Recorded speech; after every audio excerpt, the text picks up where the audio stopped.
नमस्कार दोस्तों, कैसे हैं आप सब। जब बॉर्डर गवास्कर टूर्नामेंट की शुरुआत हुई थी और इनफैक्ट उससे ठीक पहले अगर आप देखें तो कुल मिलाकर के 17 या 18 खिलाड़ियों को चुना गया था ऑस्ट्रेलियाई दौरे के लिए, क्योंकि बहुत महत्वपूर्ण ये दौरा है। अभी भी 2 टेस्ट मैचेस बाकी हैं, लेकिन इतना ज़रूर कहा जा सकता है कि 60% 70% इस दौरे के जो मैचेस थे वो अब ख़त्म हो चुके हैं। आखिरी 2 टेस्ट मैच पर अब सबकी नज़रें हैं, मेलबर्न या फिर सिडनी। और जो टीम ये दोनों टेस्ट मैच जीतेगी वो टीम सीधे सीधे तौर पर एक तरीके से देखा जाए तो बॉर्डर गवास्कर टूर्नामेंट जीतने में तो सफल होगी ही होगी, लेकिन उससे भी बड़ा जो प्राइज मिलेगा वो ये है कि भाई वो वर्ल्ड टेस्ट चैंपियनशिप के फाइनल में खेल जाएगी। भारतीय टीम के पास में एक सिंपल सी थ्योरी है कि 2 मैच जीती है अपने दम पर, वर्ल्ड टेस्ट चैंपियनशिप के फाइनल में हैट्रिक लगाई, यानी कि तीसरी दफा फाइनल खेलते हुए नजर आएंगे। और हो सकता है कि कुछ बड़े प्लेयर्स के लिए आखिरी फाइनल हो वर्ल्ड टेस्ट चैंपियनशिप का, क्योंकि विराट कोहली हैं, रोहित शर्मा हैं। मैं श्योर नहीं हूं कि ये खिलाड़ी आपके लिए 2027 में खेलेंगे नहीं खेलेंगे। टेस्ट मैचेस की मैं बात कर रहा हूं, बाकी ओडीआई वगैरह की नहीं बात कर रहा हूं। T20 से ऑलरेडी इन दोनों लेजेंड्स ने संन्यास ले लिया है। लेकिन इस दौरे पर जो खिलाड़ी गए थे इनमें से कुछ खिलाड़ियों के लिए अब यह दौरा समाप्त हो चुका है, एब्सोल्युटली गॉन। अब इनको मौका नहीं मिलेगा। टीम इंडिया ने देख लिया, समझ लिया और सभी चीजों को जानते हुए अब यह तय कर दिया गया कि अब इनको कोई मौका नहीं मिलने जा रहा है। और यह इनके लिए एक तरीके से मुझे लगता है कि बहुत अजीबोगरीब सिचुएशन है, क्योंकि जब आप एक बड़े सीरीज में जाते हैं बड़े सपने के साथ में, कई बार सफल होते हैं, कई बार विफल होते हैं, कई बार मौके मिलते हैं, कई बार मौके नहीं मिलते हैं, लेकिन यह तय हो चुका है कि कुछ ऐसे नाम जो कि वाकई में प्रॉमिसिंग थे या फिर कहा जाए कि कुछ कर सकते थे, अब उनकी छुट्टी हो चुकी है। कौन कौन सी ये खिलाड़ी हैं जिनको कि अब मौका नहीं मिलेगा, मैं आपको बताऊंगा। आप तमाम दोस्तों से रिक्वेस्ट है चैनल को जरूर सब्सक्राइब कर लीजिएगा, वीडियो को लाइक कर लीजिएगा और लगातार बने रहे स्पोर्ट्स टॉक के साथ में। आप अपनी राय भी दे सकते हैं, तमाम दोस्तों के कमेंट्स आते हैं, जो कमेंट्स भी मैं जरूर ले लेता हूं आप लोगों के। चैंपियंस ट्रॉफी को लेकर के बहुत सारे लोगों के कमेंट्स आए थे, मैं आखिरी में उस पर भी चर्चा जरूर कर लूंगा। लेकिन अभी बात करते हैं कि किन किन को अब मौका नहीं मिलेगा, मतलब बड़े नाम में से।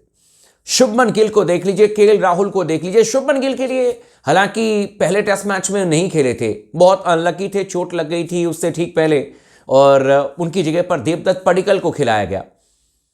लेकिन अभिमन्यु ईश्वरन आपके स्क्वाड में थे, उनको मौका नहीं दिया गया, केएल राहुल से ओपन कराया गया और कमाल लाजवाब राहुल ने अपनी जगह सॉलिड कर ली है। अभी हम चर्चा करेंगे सरफराज खान की, मध्यक्रम बल्लेबाज की। अभी हम चर्चा करेंगे अभिमन्यु ईश्वरन की, साथ ही साथ हर्षित राणा, प्रसिद्ध कृष्णा। ये 4-5 ऐसे नाम है, ध्रुव जुरैल, जिनके लिए अब इस दौरे की ऑलमोस्ट समाप्ति हो चुकी है।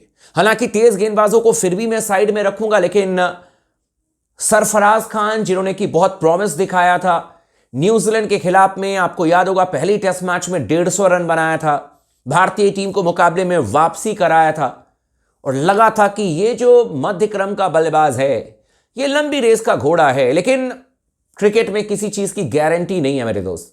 एक मैच में आप चलते हैं, 4 मैच में आप फ्लॉप होते हैं। केएल राहुल एक तरफ है, आप उनसे एग्जाम्पल देख लीजिए, आप ले लीजिए उनका एक उदाहरण।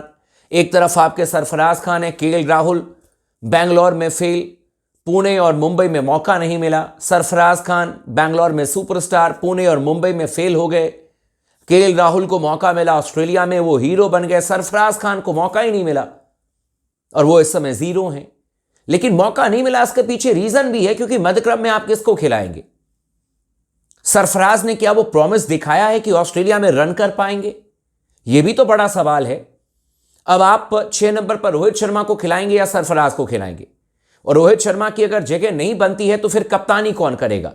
या तो एक बड़ा आप डिसीजन ले लीजिए, कह दीजिए कि रोहित शर्मा आप नहीं खेलेंगे तो फिर आप कप्तानी दे दीजिए जसप्रीत बुमराह को, और अगर रोहित शर्मा नहीं खेलेंगे तो फिर बैट्समैन के तौर पर उनकी जगह बनेगी नहीं बनेगी, ये डिसीजन भी ले लीजिए गौतम गंभीर साहब।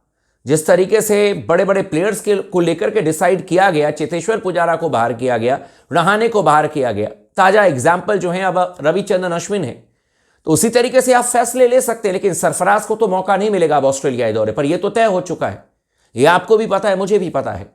अजीत अगरकर सर से मैं पूछना चाहता हूं कि अभिमन्यु ईश्वरन इस दौरे पर गए क्यों। एक तरफ रणजी ट्रॉफी खेलो, रणजी ट्रॉफी खेलो, मैं रोहित शर्मा से भी कहना चाहता हूं रणजी ट्रॉफी खेल करके ही तो उस बल्लेबाज ने सबसे ज्यादा रन बनाए थे। आप लोगों को याद होगा कि दिलीप ट्रॉफी जब इंडियन क्रिकेटर्स छुट्टी मना रहे थे, उस बंदे ने 3 शतक लगाए थे डोमेस्टिक मैचेस में। एक आपके जो फाइनल मैच हुआ था उसमें भी ईरानी कप में इसका शतक है, लंबा शतक, बड़ा शतक लगाया था अभिमन्यु ईश्वरन ने। लेकिन ऑस्ट्रेलिया में जाकर के आपने क्या इनको मौका दिया? नहीं दिया। आपने केएल राहुल से ओपन कराई। ये डिसीजन खराब नहीं था, लेकिन फिर एक्स्ट्रा ओपनर ले जाने का मतलब क्या था जब केएल राहुल आपके पास में है? सरफराज खान, मुझे नहीं लगता कि मध्यक्रम में इस समय उनको कहीं पर भी जगह मिलेगी, तो इनके लिए भी एक तरीके से मुझे लगता है कि इस दौरे पर अब समाप्ति हो चुकी है।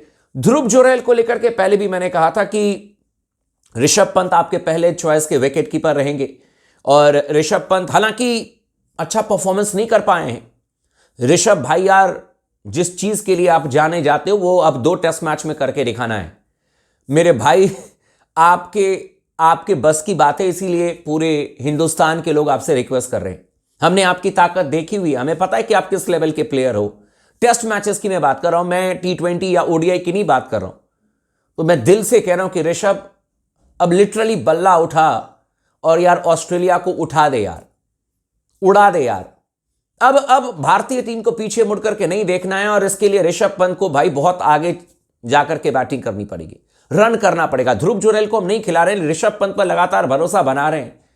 लेकिन ऋषभ ने ना तो विकेट कीपिंग में बहुत ज्यादा इंप्रेस किया, मतलब कुछ इन्होंने बहुत जबरदस्त टेक्स लिए हैं, लेकिन कुछ एकदम सिंपल मिस्टेक्स भी किए हैं। तो ध्रुव जुरैल को हम मौका नहीं दे रहे, हम सिर्फ भरोसा ऋषभ पर कर रहे हैं। तो ऋषभ को थोड़ा सा यार बेहतर करके दिखाने की जरूरत है, थोड़ा नहीं बहुत बेहतर करके दिखाने की जरूरत है। जहां तक बात रही हर्षित राणा की, मैं आपको ऑनेस्टली बता रहा हूं, मुझे नहीं लगता कि अब गेंदबाजी लाइनअप में बहुत कुछ बदलाव आपको देखने को मिलेगा। टू बी वेरी ऑनेस्ट, आकाशदीप ने जिस तरीके से बैटिंग की और गेंदबाजी की है, मुझे लगता है कि भारतीय टीम की जो सोच है कि थोड़ी डीप बैटिंग लाइनअप, तो मुझे लगता है कि आकाशदीप ने अपनी जगह जो है वो फिट कर ली है। 9 नंबर पर वो खेलते हुए आपको नजर आएंगे, डीप बैटिंग लाइनअप और ठीक ठाक बॉलिंग की वजह से। डिसिप्लिन बॉलर हैं, मैं ऐसे खिलाड़ी को बिल्कुल अपनी स्क्वाड में रखना चाहूंगा जो कि दिन रात मेहनत कर सके। बहुत टैलेंटेड गेंदबाज नहीं कहूंगा मैं, लेकिन मेहनती गेंदबाज कहूंगा, और जो मेहनत करता है वो टैलेंटेड भी बन जाता है आज न कल। तो वो मुझे लगता है कि जसप्रीत बुमराह, सिराज, जब शमी भाई आएंगे, लाला, उनकी संगति में रहकर के बहुत बड़ा गेंदबाज बन सकता है, लंबे समय तक भारतीय टीम की सेवा कर सकते हैं। तो ये अभी खेलेंगे। हर्षित राणा बहुत अच्छे प्रॉस्पेक्ट हैं, लेकिन मुझे नहीं लगता है कि अगर कोई खुदा ना खास्ता इंजरी हुई तभी हर्षित राणा और प्रसिद्ध कृष्णा को टीम मैनेजमेंट मौका देगी। अदरवाइज मुझे लगता है कि अब टीम में बहुत ज्यादा फेरबदल आपको नहीं देखने को मिलेगा। और मैं दिल से एक बात कहना चाहता हूं, आखिरी 2 टेस्ट मैच है, साल का आखिरी टेस्ट मैच और 2025 का पहला टेस्ट मैच। हमें साल के आखिरी टेस्ट मैच में भी जीत दर्ज करनी है और साल के पहले टेस्ट मैच में भी जीत दर्ज करनी है, और ऑस्ट्रेलिया में तिरंगे को 7वें आसमान पर फहरा देना है। किसी भी हाल में हमें जीत दर्ज करनी है रोहित शर्मा, इस बार कुछ नहीं सुनेंगे। No draw, no rain, only win. भारतीय टीम को जीतना है, लेकिन ये 4-5 नाम अब नहीं आपको खेलते हुए देखेंगे। एक तरीके से ऑस्ट्रेलियाई दौरे से इनकी छुट्टी मान करके चलें। ये अब भारतीय टीम के साथ में जरूर ट्रेवल करेंगे, लेकिन मौका इनको नहीं मिलने जा रहा है। बाकी आपका क्या कहना है इस पर, आप हमें कमेंट करके जरूर बताइएगा। चैनल को सब्सक्राइब कर दीजिएगा, वीडियो को लाइक कर दीजिएगा। लगातार बने रहें स्पोर्ट्स टॉक के साथ।